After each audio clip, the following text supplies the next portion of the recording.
Yesus, ku cintakan, ku tinggikan, ku agungkan. Aku kan memuji. Shalom, selamat hari Minggu, puji Tuhan. Kita akan mengikuti ibadah online dari gereja kita GBI Grand Resident. Sekarang dalam pelajaran tentang kitab Ayub, kita masuk dalam percakapan yang para teolog dibagi tiga antara Ayub dengan teman-teman. Hari ini akan dibawakan oleh hambanya mulai dari pasal 4 sampai 14. Nah, saudara-saudara sekalian, banyak orang di zaman ini yang ke-Yahudi-Yahudian. Mereka mengatakan kita harus belajar bahasa Ibrani untuk mengerti firman Tuhan. Sehingga mereka itu menyebut Allah itu Yahweh dan Yesus itu Yeshua Masiah. Tidak salah, tapi masalahnya kalau menekankan sebuah orang harus bisa berbahasa Ibrani, itu yang keliru. Karena Yesus mengatakan dalam Matius 28 ayat 19 sampai 20, pergilah ke seluruh dunia, jadikanlah bangsa muridku. Menjadikan bangsa murid Tuhan ya kita harus memakai bahasa bangsa-bangsa. Nah, saudara-saudara, beberapa tahun yang lalu Gembala Pembina kita Pak Niko berkata bahwa setiap dia naik ke menara doa di SICC, Tuhan suruh menumpangkan tangan di atas bola dunia, yang istilah pelajarannya itu namanya global, itu dan bernubuat memperkatakan Habakuk 2 ayat 14. Sebab bumi akan penuh dengan pengetahuan akan kemuliaan Tuhan seperti air menutupi dasar laut. Nah, apa yang terjadi hari-hari ini? Benar, dengan adanya COVID-19 ini, orang semua datang kepada Tuhan. Orang nyembah Tuhan, orang mencari wajah Tuhan. Orang datang berlutut, bersekutu, bersatu secara unity untuk meminta hikmat Tuhan, berkat Tuhan, kasih Tuhan supaya pandemi ini selesai. Nah, oleh karena itu Tuhan itu tidak pernah melakukan segala sesuatu tanpa memberitahukan kepada nabi-nabinya. Nah, saudara-saudara, Pentakosta ketiga ini sudah mulai banyak diterima orang, bahkan sudah dideklarasikan. Nah, kita sebagai gereja yang dipakai Tuhan pertama kali menyatakan tentang Pentakosta ketiga ini, kita jangan ketinggalan, saudara. Nah, oleh karena itu apa yang gereja GBI Gatot Subroto buat, dan itu bukan dibuat sebenarnya, itu Tuhan menuntun Pak Niko untuk membuat ini supaya kita deklarasikan. Saya setiap pagi dalam doa selalu mendeklarasikan. Saya selalu katakan, karena aku percaya maka aku perkatakan. Pentakosta ketiga adalah pencurahan Roh Kudus yang dahsyat di zaman lalu, melebihi yang terjadi di Azusa Street. 2. Pentakosta ketiga akan mengakibatkan penuaian jiwa yang terbesar yang terakhir sebelum Tuhan Yesus datang kembali. 3. Pentakosta ketiga akan membangkitkan generasi Yeremia, yaitu generasi anak-anak muda yang dipenuhi Roh Kudus, cinta mati-matian kepada Tuhan Yesus, tidak kompromi terhadap dosa, dan akan bergerak untuk memenangkan banyak jiwa. 4. Pentakosta ketiga lahir di Indonesia dan bergerak ke bangsa-bangsa, dan akan dari timur ke barat dan akan kembali ke Yerusalem. Pentakosta Pentakosta ketiga akan memberikan kuasa untuk menyelesaikan amanat agung Tuhan Yesus. Dan setelah itu Tuhan Yesus datang kembali. Amin. Kita juga terus memperkatakan Mazmur 91. Haleluya. Terpujilah Tuhan kita. Amin.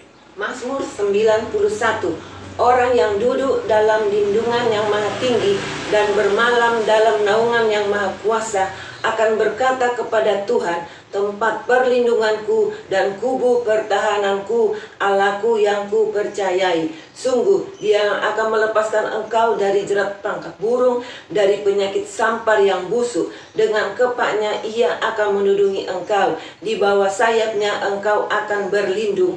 Kesetiaannya ya perisai dan pagar tembok. Engkau tak usah takut terhadap kedahsyatan malam, terhadap panah yang terbang di waktu siang, terhadap penyakit sampar yang berjalan di dalam gelap, terhadap penyakit menular yang mengamuk di waktu petang. Walau 1000 orang rebah di sisimu dan 10.000 di sebelah kananmu, tetapi itu tidak akan menimpamu. Engkau hanya menontonnya dengan matamu sendiri dan melihat pembalasan terhadap orang-orang fasik. Sebab Tuhan ialah tempat perlindunganmu, yang maha tinggi telah kau buat tempat perteduhanmu. Malapetaka tidak akan menimpa kamu, dan tulah tidak akan mendekat kepada kemahmu. Sebab malaikat-malaikatnya akan diperintahkannya kepadamu untuk menjaga engkau di segala jalanmu.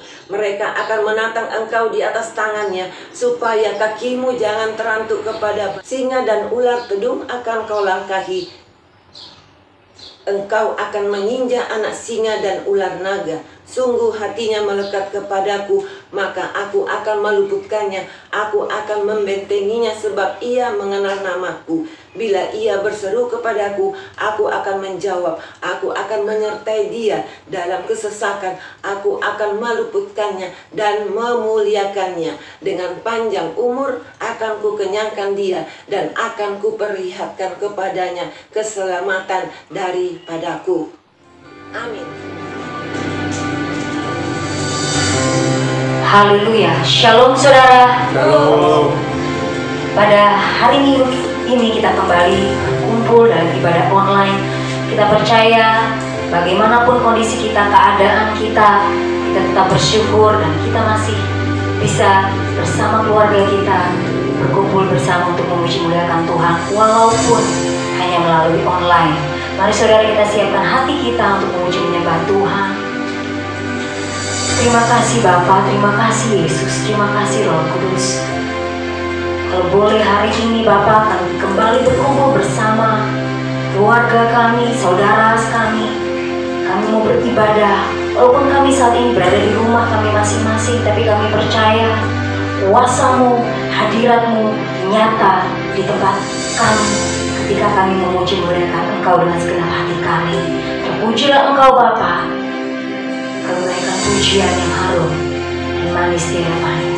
Haleluya Yesus. Haleluya. Haleluya Yesus. Terima kasih Yesus. Ini saatnya berdiri di altarnya, sebab Allah Maha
sungguh masuk ke amalnya Tuhan.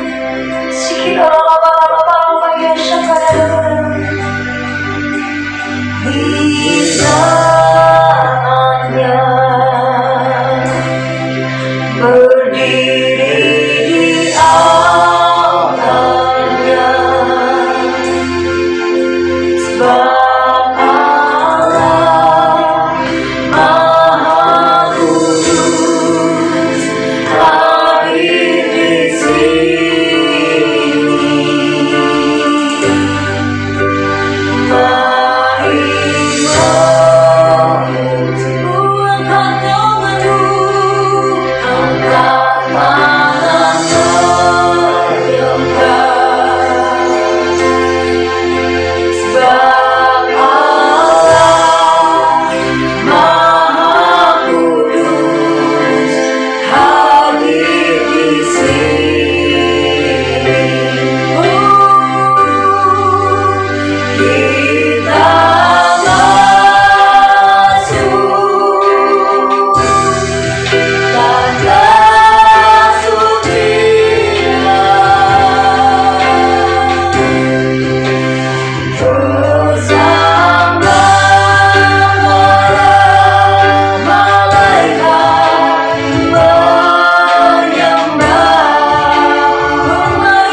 kehidupan kami. Dan hadirat-Mu nyata, karena 2-3 orang berkumpul di dalam nama Tuhan dan bersepakat bersehati, Engkau hadir menjamah setiap umat Tuhan-Mu. Terima kasih Tuhan Yesus, terima kasih. Kami lebih lagi bersorak-sorak memuji muliakan Engkau Bapa. Mari kita sama-sama doa Bapa kami. Bapa kami yang di surga, dikuduskanlah nama-Mu, datanglah kerajaan-Mu, jadilah kehendak-Mu di bumi seperti di surga. Berikanlah kami pada hari ini makanan kami yang secukupnya, dan ampunilah kami akan kesalahan kami, seperti kami juga mengampuni orang yang bersalah kepada kami. Dan janganlah membawa kami ke dalam pencobaan, tetapi lepaskanlah kami daripada yang jahat, karena Engkau yang punya kerajaan dan kuasa dan kemuliaan sampai selama-lamanya. Mari saudara saya bersukacita, kita sama katakan amin, haleluya. Sedang bersukacita lebih lagi. Amen. Kita menaikkan pujian Allah kita dahsyat.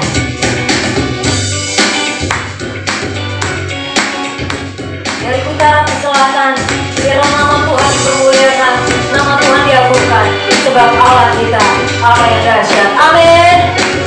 Haleluya. Dari utara ke selatan, terdengar pujian dari Allah. Dari barat sampai ke timur, nama Yesus disanjung tinggi. Dari pulau-pulau, lembah-lembah, gunung-gunung yang tinggi, kemuliaannya disaksikan, kebesarannya diciptakan. Yesus, Yesus, nama Yesus,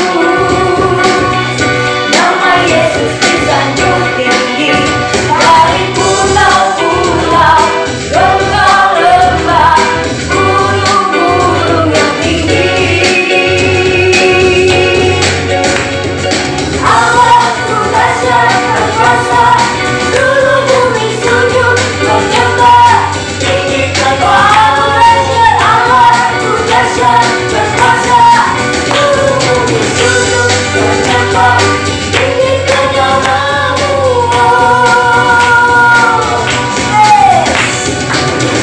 dari utara ke selatan, terdengar pujian bagi Allah.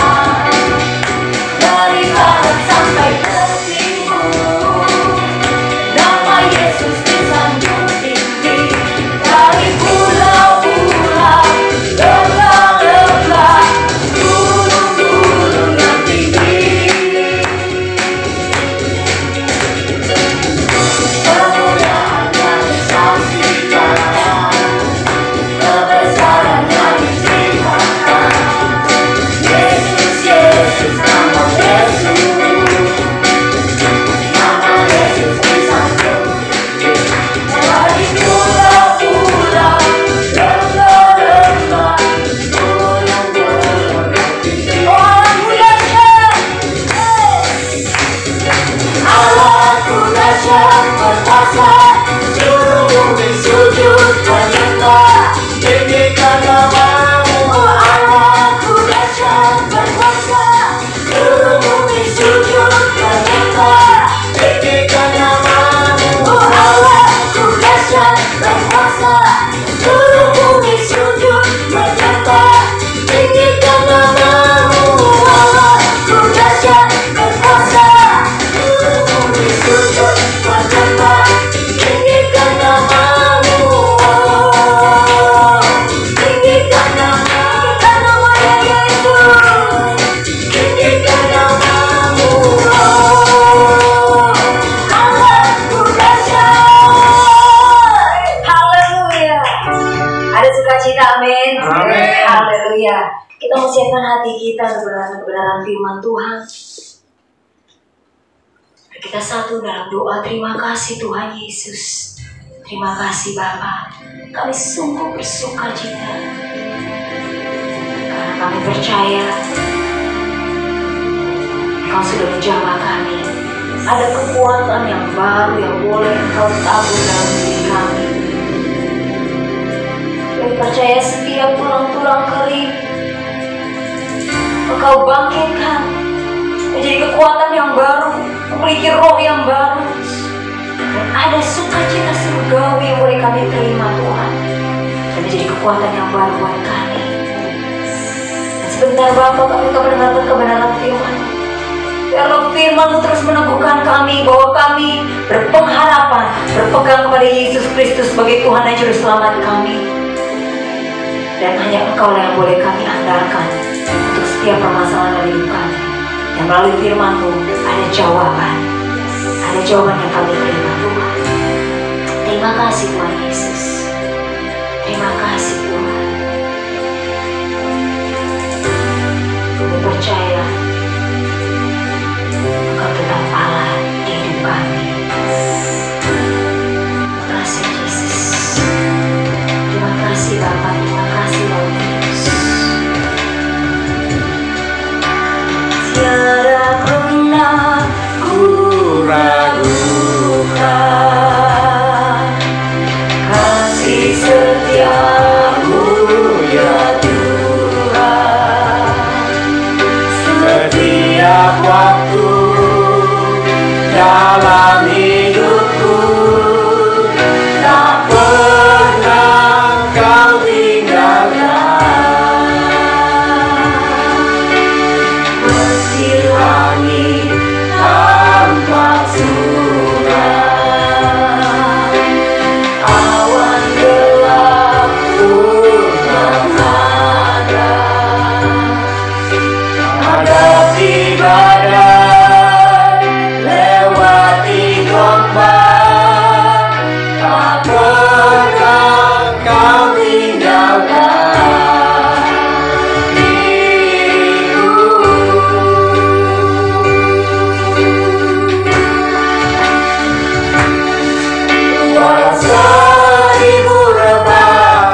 Yesus sertaku.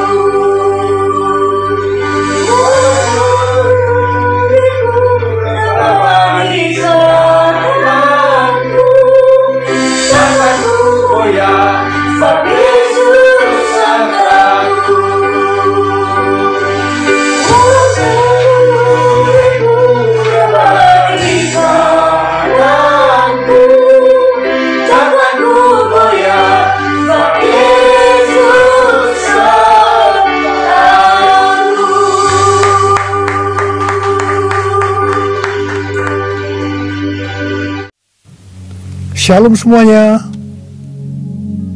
Ketika Tuhan Yesus ditanya oleh murid-muridnya akan tanda kedatangannya dan tanda kesudahan dunia ini, maka salah satu dari tanda itu adalah penyakit sampar yang bisa kita sebutkan sebagai pandemi COVID-19.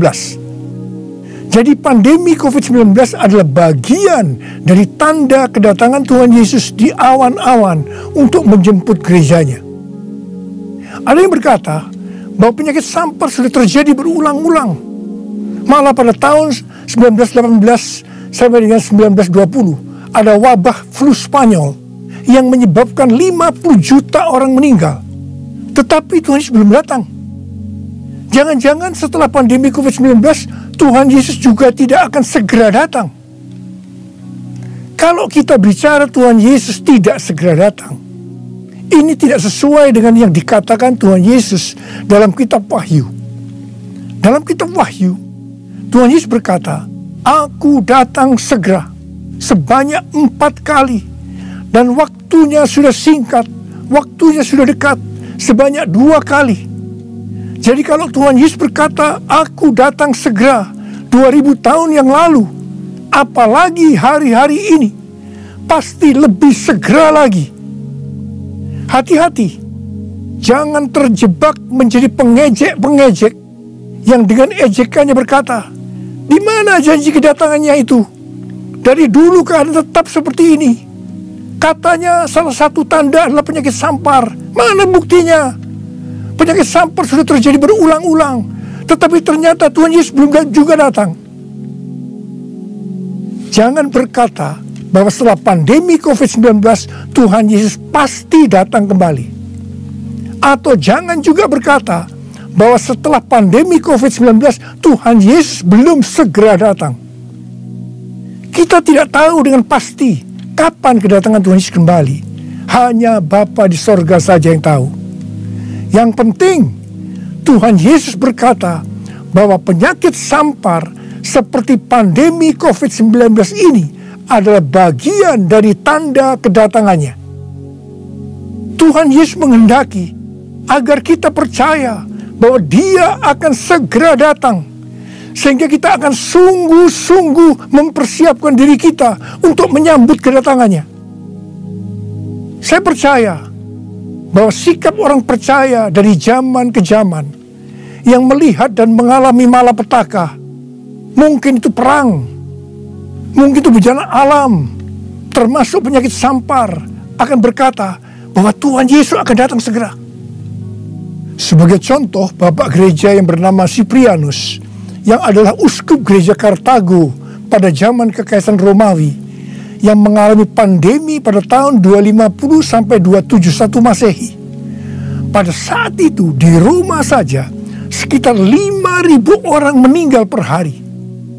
Cyprianus menyebutkan bahwa pandemi tersebut sebagai akhir zaman. Memang ini terbukti keliru. Akan tetapi dari sisi yang lain kita melihat keyakinannya bahwa ini adalah akhir zaman justru membuat terjadinya kebangunan rohani. Gereja terlibat dalam pelayanan sosial diakonia yang dahsyat. Melihat itu banyak orang menjadi percaya dan gereja berkembang pesat.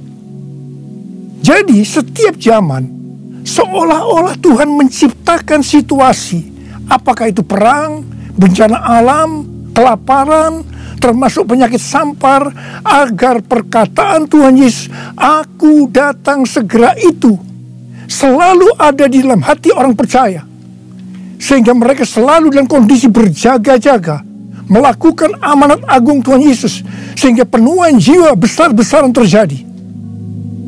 Demikian juga dengan adanya pandemi COVID-19 ini, Tuhan menghendaki gerejanya, yaitu kita-kita ini, bergerak menyelesaikan amanat agung sebelum Tuhan Yesus datang kembali. Sejak tahun 2009, setelah Tuhan berbicara dengan begitu serius kepada saya tentang aku datang segera, saya selalu memperkatakan hal ini. Saya selalu mengingatkan agar kita lebih intim dengan Tuhan. Hari-hari ini pesan Tuhan kepada kita adalah kembali kepada kasih mula-mula. Ingat, kita adalah calon mempelai wanita dari Kristus. Sang mempelai pria akan datang dengan segera untuk menjemput kita.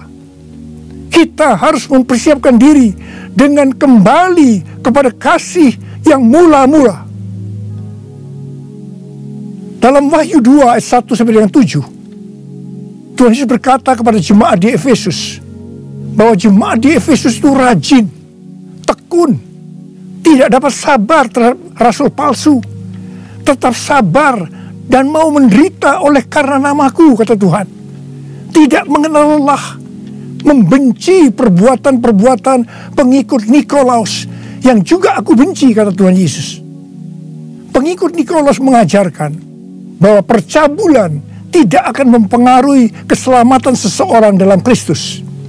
Ini adalah pengajaran sesat, karena kitab Perjanjian Baru mengatakan hal yang sebaliknya, yaitu bahwa orang yang hidup dalam percabulan tidak akan mendapat bagian dalam kerajaan Allah. Kalau kita melihat ini, saya berkata bahwa jemaat Efesus ini jemaat yang luar biasa. Akan tetapi Tuhan Yesus melanjutkan dengan berkata, namun demikian, aku mencela engkau, karena engkau telah meninggalkan kasih-Mu yang semula. Sebab itu, ingatlah betapa dalamnya engkau telah jatuh. Bertobatlah dan lakukanlah lagi apa yang semula engkau lakukan. Jika tidak demikian, aku akan datang kepadamu dan mengambil kaki dianmu dari tempatnya, jikalau engkau tidak bertobat.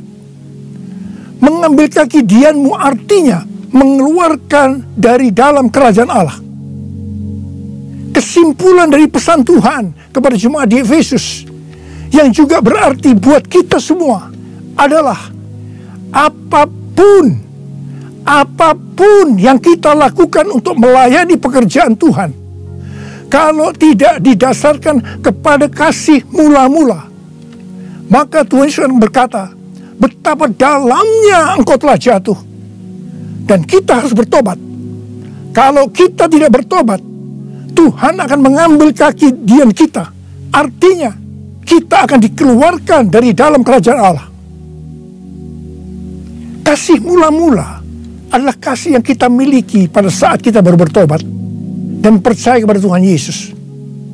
Pada saat itu kita akan mengasihi Tuhan dengan segenap hati, dengan segenap jiwa, dan dengan segenap kekuatan kita. Pengalaman saya pada waktu itu adalah keinginan untuk selalu berdoa, keinginan untuk memuji dan menyembah Tuhan, keinginan untuk membaca Alkitab, keinginan untuk hidup kudus, keinginan untuk melayani Tuhan.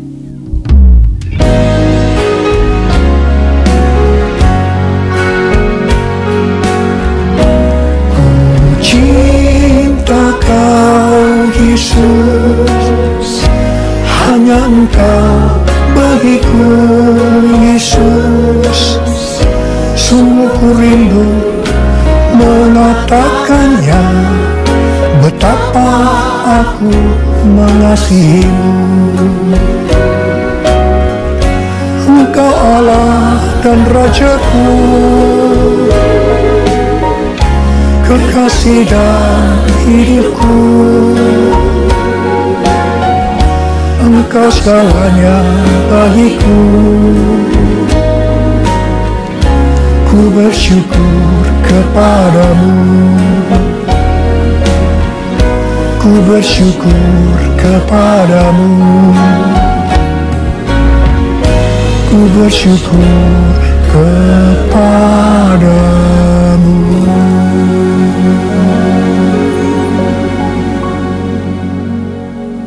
Kalau kita melihat proses keselamatan, maka proses keselamatan terdiri dari 3 tahap. Tahap yang pertama adalah proses justification, yang artinya pembenaran. Tahap yang kedua adalah proses sanctification, yang artinya pengudusan. Tahap yang ketiga adalah proses glorification, yang artinya pemuliaan atau pengangkatan.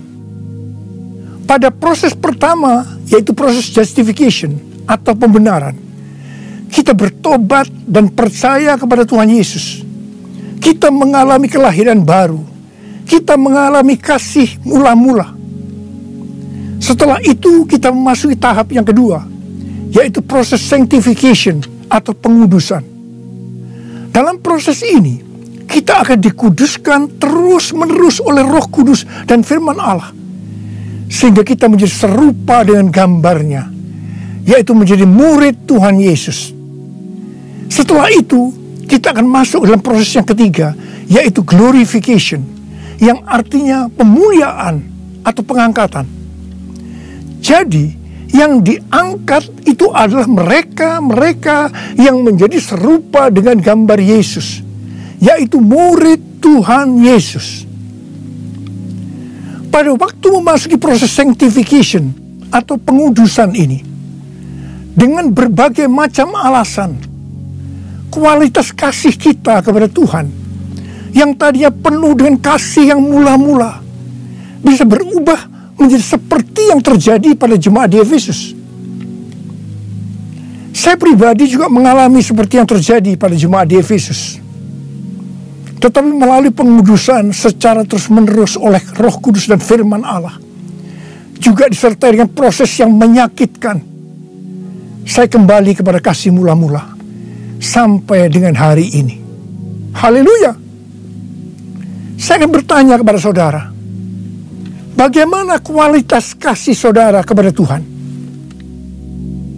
Saya mau mengajak saudara untuk melihat kualitas kasih kita kepada Tuhan melalui kitab Kidung Agung. Kitab Kidung Agung merupakan satu-satunya kitab di Alkitab yang khususnya membahas kasih yang unik di antara 2 orang mempelai, yaitu antara Salomo dengan gadis Sulam yang dipercaya dia adalah istri pertama dari Salomo.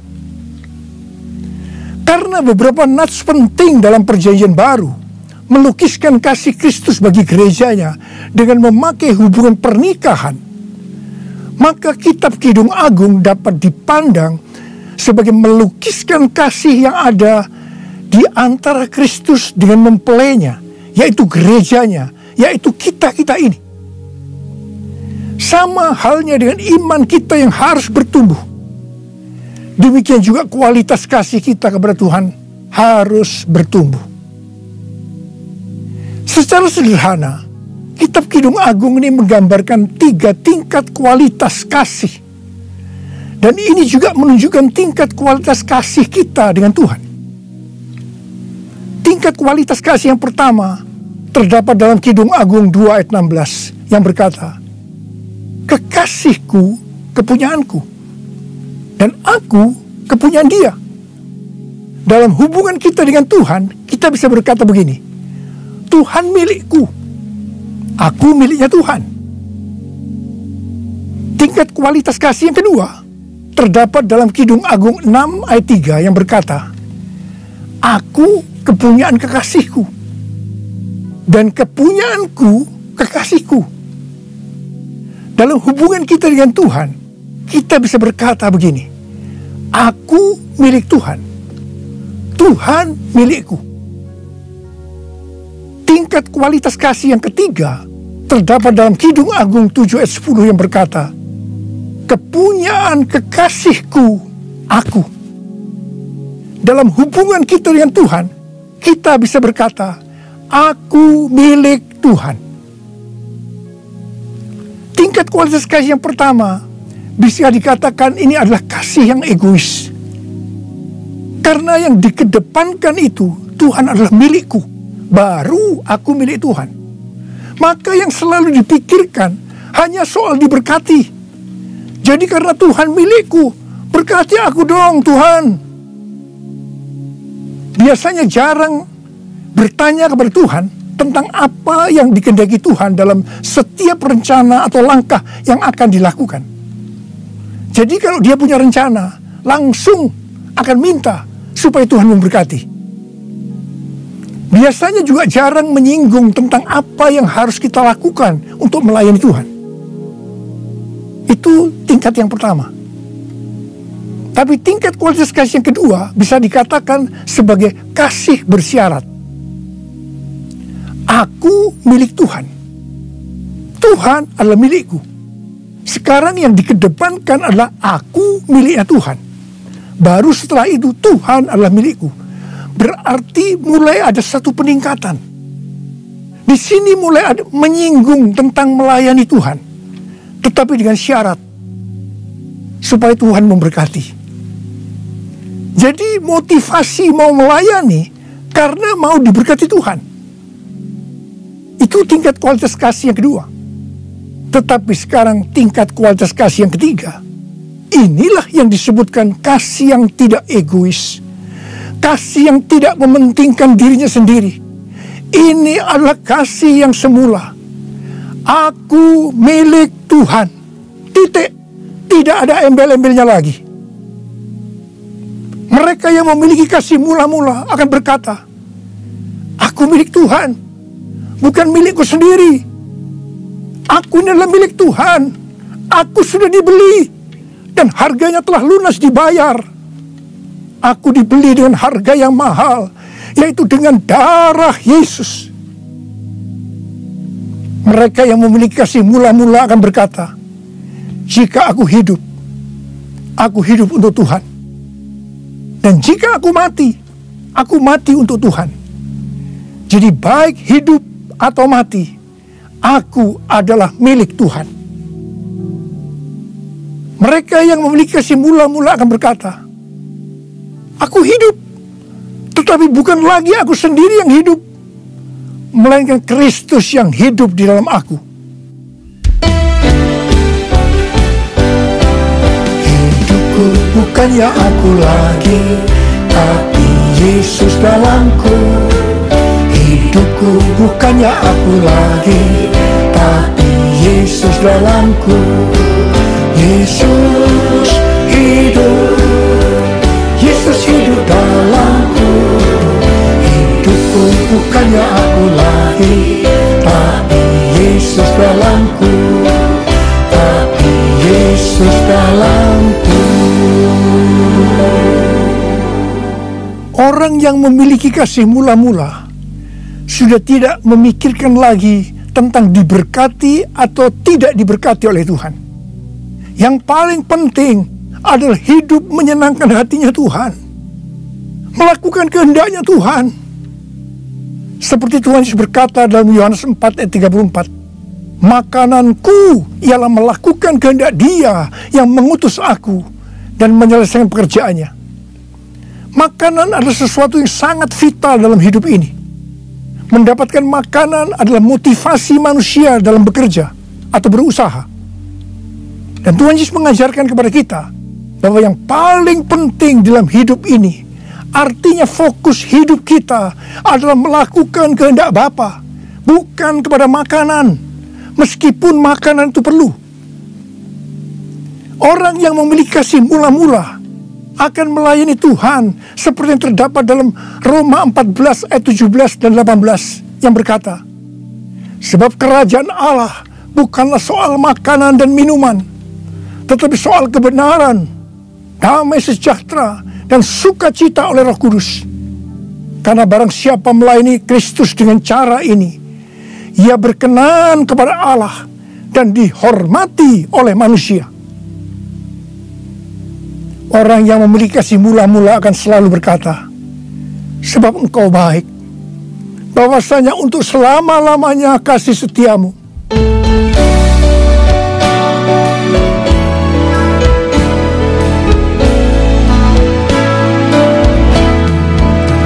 Suatu hamba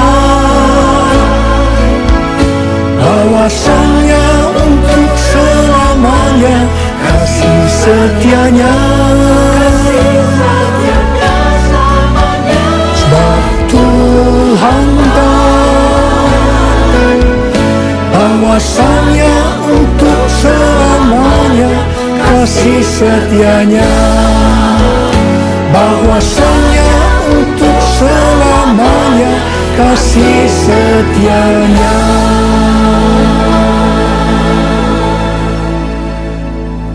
Pujian ini diajarkan oleh Daud dan terus dinyanyikan setelah zaman Daud. Tuhan memberitahu kepada Daud hal yang paling menyenangkan hatinya Tuhan, yaitu kalau dipuji oleh kita, bahwa Tuhan itu baik, bahwasanya untuk selama-lamanya kasih setianya. Karena memang itulah yang Tuhan lakukan untuk kita. Jadi apapun masalah yang kita hadapi, nyanyikan terus pujian tadi. Orang yang memiliki kasih mula-mula akan berkata, aku tidak takut, sebab Tuhan menyertai aku. Aku tidak bimbang, sebab Tuhan adalah Allahku. Tuhan akan meneguhkan aku, bahkan akan menolong aku. Tuhan akan memegang aku dengan tangan kanannya, yang membawa aku kepada kemenangan.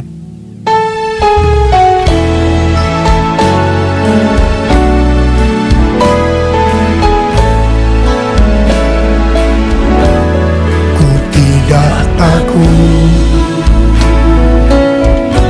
sebab Kau besertaku. Ku tidak bimbang, sebab Engkau Allahku.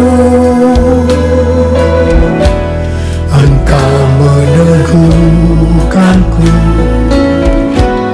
bahkan menolongku. Kau batu karangku,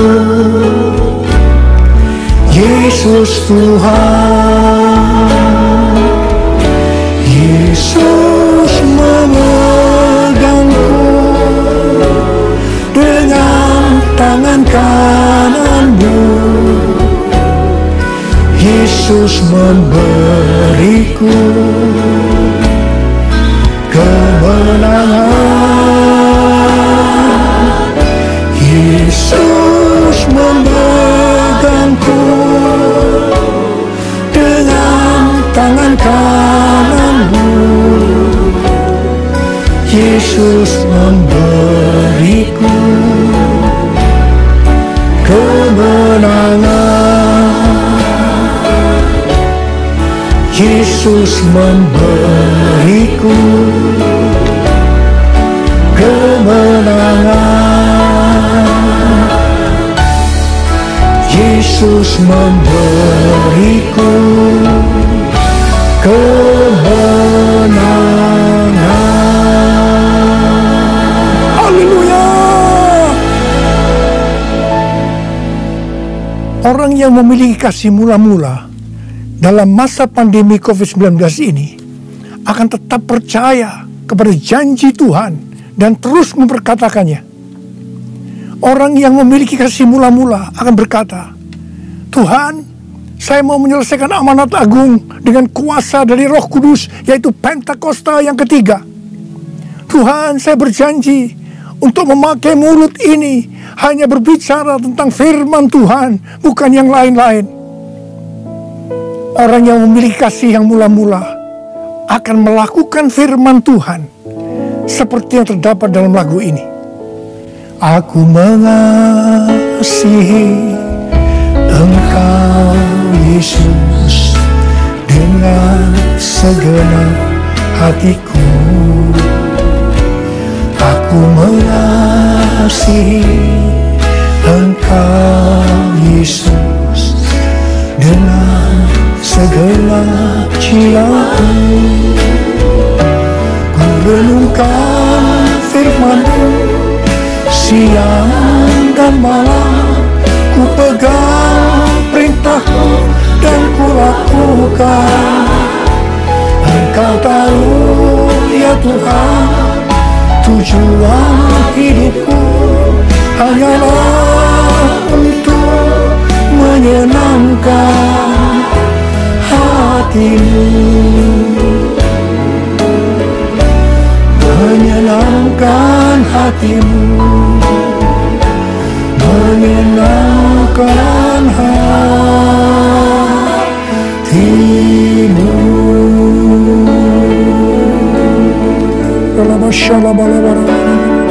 Mari angkat tangan saudara, sembah Dia, sembah Tuhan Yesus. Sembah Tuhan Yesus, sembah. Yang sudah berbahasa roh, sudah berbahasa roh saat ini. Yang belum, terus katakan haleluya, haleluya. Urialala bakana maya rala bara. Oh rara basende, ikarala maya rala bala. Urala bala.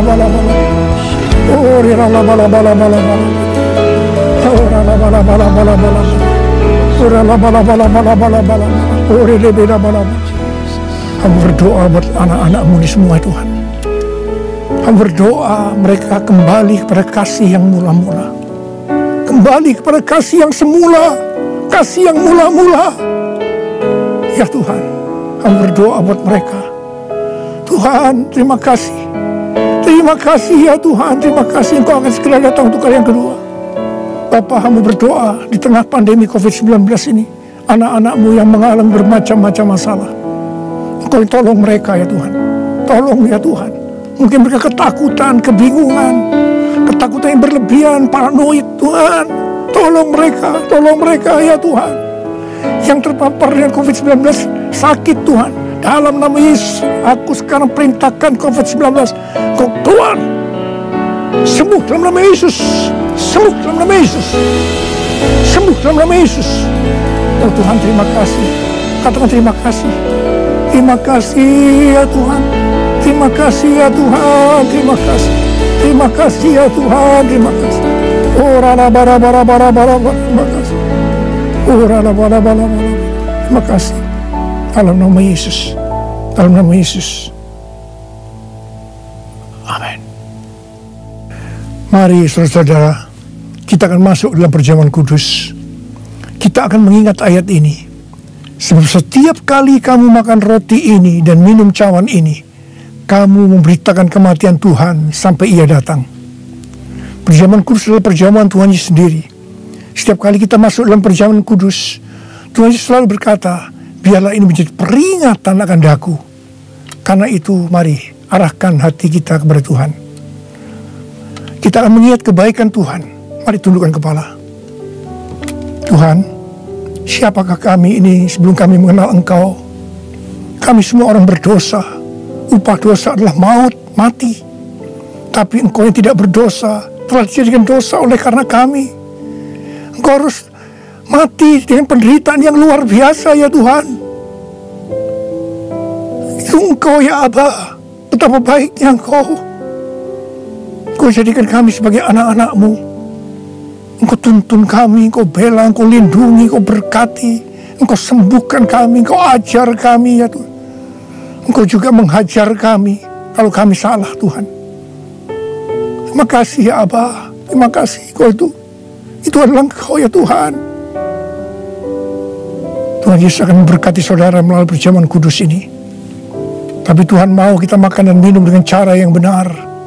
Karena itu masing-masing sekarang berdoa. Lihat keadaan diri masing-masing. Jangan menyimpan dosa. Kalau ada dosa yang Tuhan ingatkan saat ini, langsung minta ampun. Ampuni saya Tuhan. Ampuni saya. Katakan ampuni. Ampuni ya Tuhan. Ampuni.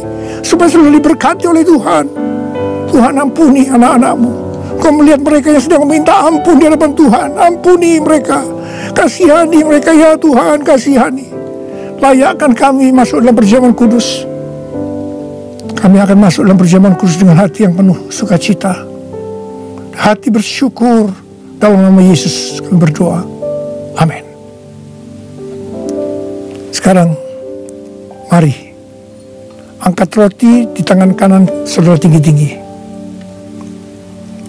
Sebab apa yang telah kuteruskan kepadamu telah aku terima dari Tuhan. Yaitu bahwa Tuhan Yesus pada malam waktu ia diserahkan mengambil roti, dan sesudah itu ia mengucap syukur atasnya. Ia memecah-mecahkannya dan berkata, Inilah tubuhku yang diserahkan bagi kamu. Perbuatlah ini menjadi peringatan akan aku. Saudara dikasih Tuhan, bukankah roti yang kita pecah-pecahkan ini adalah persekutuan kita dengan tubuh Kristus? Mari kita makan dalam nama Yesus.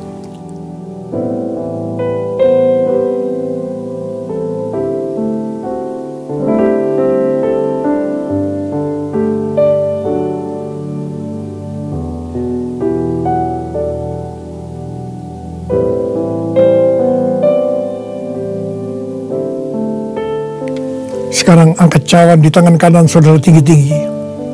Demikian juga ia mengambil cawan sesudah makan lalu berkata, cawan ini adalah perjanjian baru yang dimeteraikan oleh darahku. Perbuatlah ini setiap kali kamu meminumnya menjadi peringatan akan aku. Saudara kasih Tuhan, bukankah cawan pengucapan syukur yang atasnya kita ucapkan syukur adalah persekutuan kita dengan darah Yesus? Mari kita minum dalam nama Yesus.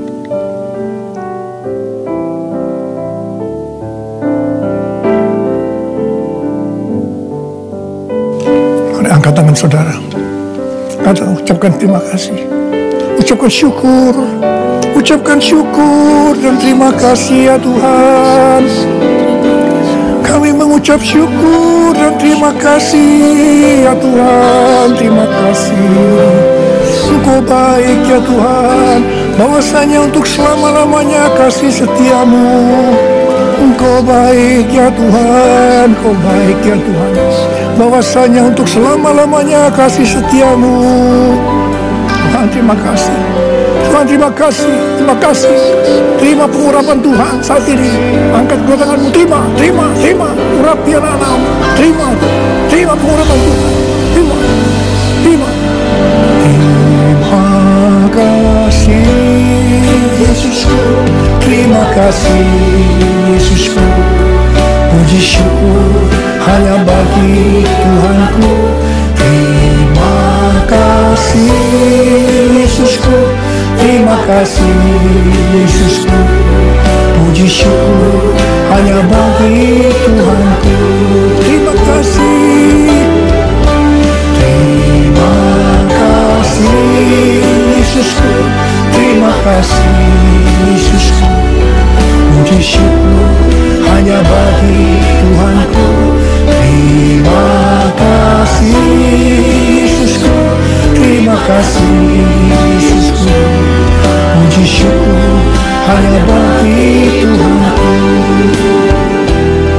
Puji syukur hanya bagi Tuhanku. Puji syukur hanya bagi Tuhanku.